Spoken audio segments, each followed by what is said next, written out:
can actually see in the body any of the processes which are described in yoga. The thing you must realize, however, is that he has created them out of his own thinking. This does not mean that the yoga processes are not true, but it does mean that these processes are not necessarily identical with our expectancy about them. And the thing we see is in terms of our expectancy, because it is created by ourselves. Now, the practical side of this, there is always a practical side to these problems, is that an individual can come, and many have come to me, who are in a rather terrible state of mind. They had taken a half a dozen lessons in yoga from an outstanding exponent who disappeared soon after and was not seen again. And as a result of this procedure, these individuals were beginning to have strange symptoms.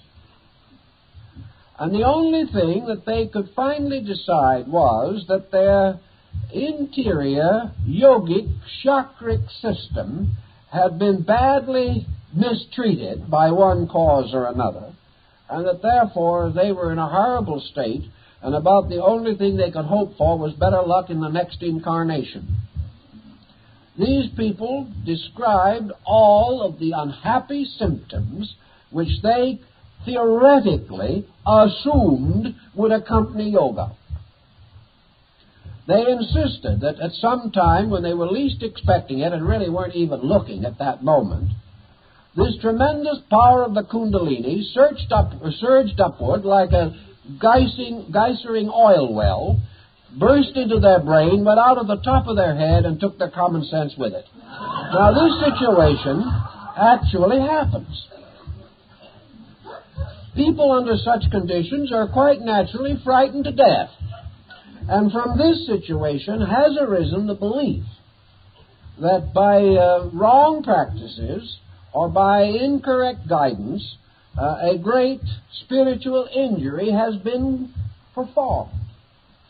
Under this kind of terror, and under the prevailing mental tyranny which would associate with it, lives have been completely wrecked, and individuals have finally landed in hopeless mental breakdown and been confined in institutions.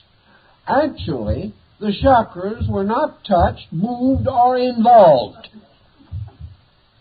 because nobody could actually create the condition which was described as a result of 6 lessons or 66 lessons. The actual moving of this peculiar psychic agent is so profound and involved a problem that the individual who was in trouble could not even have approached the beginning of it.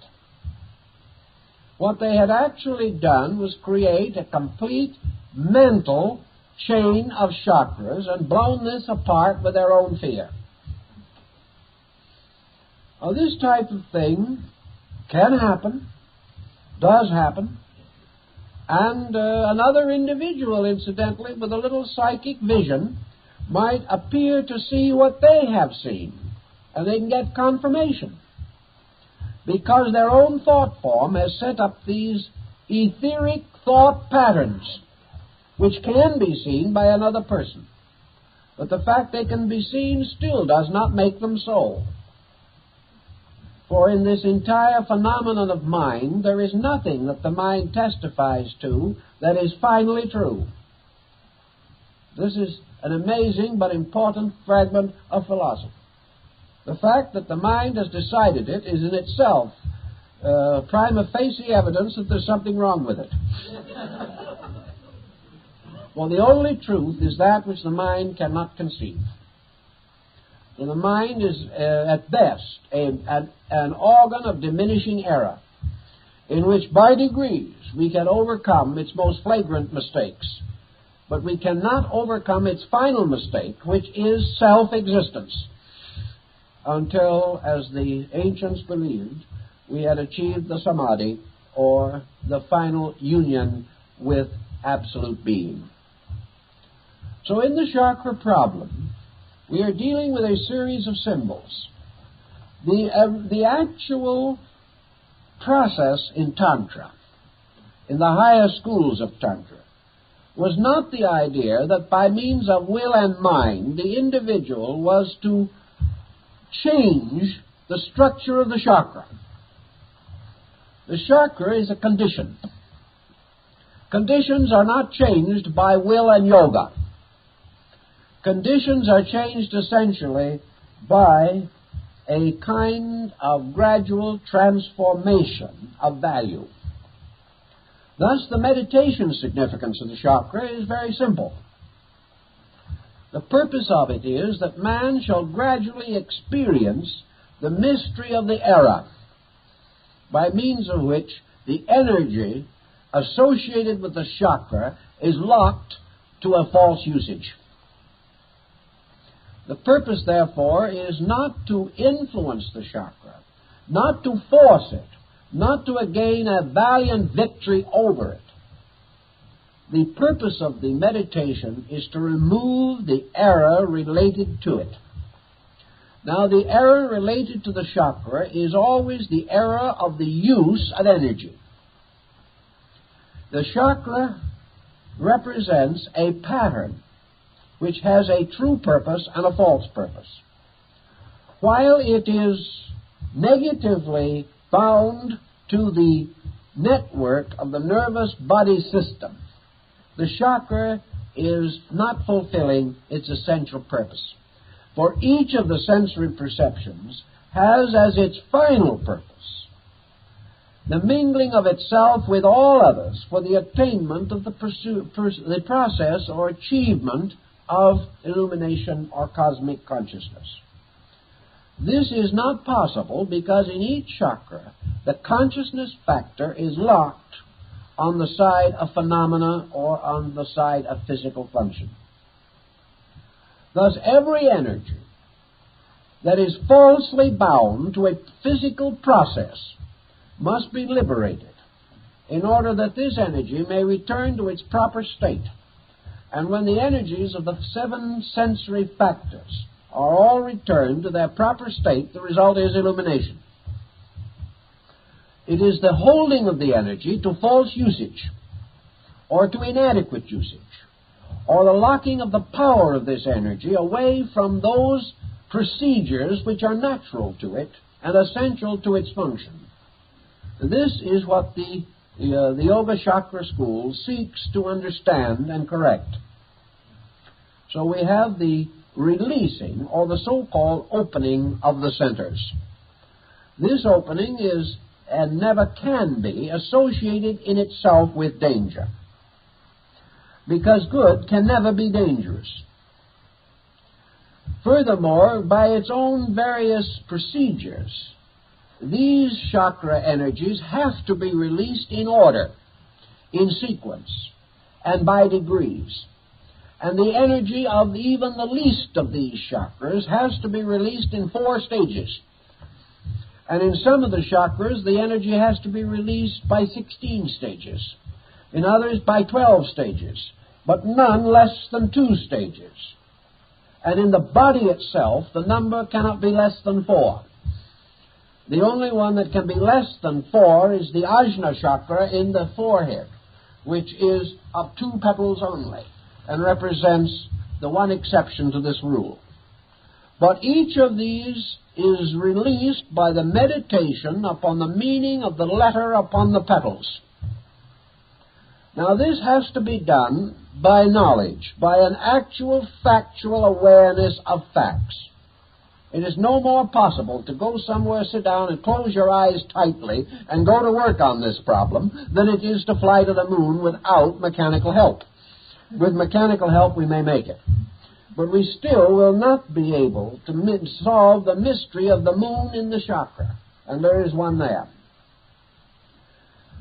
The answer to the situation, of course, lies in the relaxation of the uses of these energies as the individual gains equilibrium, freedom from excess. It is said that the petals open. In other words, the petals relax. Opening is relaxation. It is the assertion of the normal over the subnormal or the abnormal. In the case of man, these centers are originally represented as buds because they represent potentials of consciousness with the consciousness locked in them. By the quietude of consciousness, the Kundalini, which is the symbol in man of the ascending power of the pure volition of Atman. The Kundalini or Kundalini is therefore the tracing of the path of true growth, as opposed to all apparent or seeming growth. It is the gradual rising of the pure essence of consciousness through conditions to its final unconditioned release. It is the gradual unfolding of those creative powers in man which must finally have their final victory over the mental complex of idea sensation. So the achievement consists in the same way as the various steps in all the disciplines of religion. There is almost certainly an analogy also between the idea that man had that there were originally 7 important religions, and that these religions are in turn associated with the chakras. These religions probably stem from or are responsible for the concept of the 7 churches. There is no question that each of these religious systems is keyed primarily to a different key note, although the object of all is the object is always identical. The purpose of the religion is always a state of holiness. But each in its own way has a basic psychological concept as to how this is to be attained. There are religions of love, religions of service, religions of wisdom, religions of courage. There are religions which teach positive doctrines and others which seem to teach negative doctrines. And the ancients simply held that the great religions of the world were themselves, more or less, this symbol of the chakra chain, or as it's referred to by Sri Krishna in, I believe, the Uttara Gita, there is this idea of the one thread passing through the 7 beads. Now, the 7 beads can be the 7 chakras. The 7 beads can be the 7 religions. They can be the 7 races. They can be the 7 continents, the 7 forms of life, the species, the genera of all things. But wherever this septenary occurs, it finally tells us that the creative power itself, represented in Tantra by Shiva, that the creative power itself in meditation creates the 7 worlds from its own mental chakra centers, and that the creation is the setting in motion of the 7 wheels or chakras within the structure of universal mind. In this, the atmosphere gets rather thin, but at the same time, the symbolism is meaningful and I think has basic significance for us. That this septenary, which we find in nature, therefore always flows back into the sign and symbol of the great mendicant, and that is Shiva, seated on the top of the mountains of Himavat, wearing the garment of ashes as the symbol of mendicancy, holding the tridenta, and with the river Ganga or Ganges pouring out of his head. But in this meditation symbol, the deity enters into, in descending order, the consciousness of the 7 ganglia of the nervous mental consciousness, and from each of these levels causes a creation to flow out. Man is one of these creations. Each form of nature repeats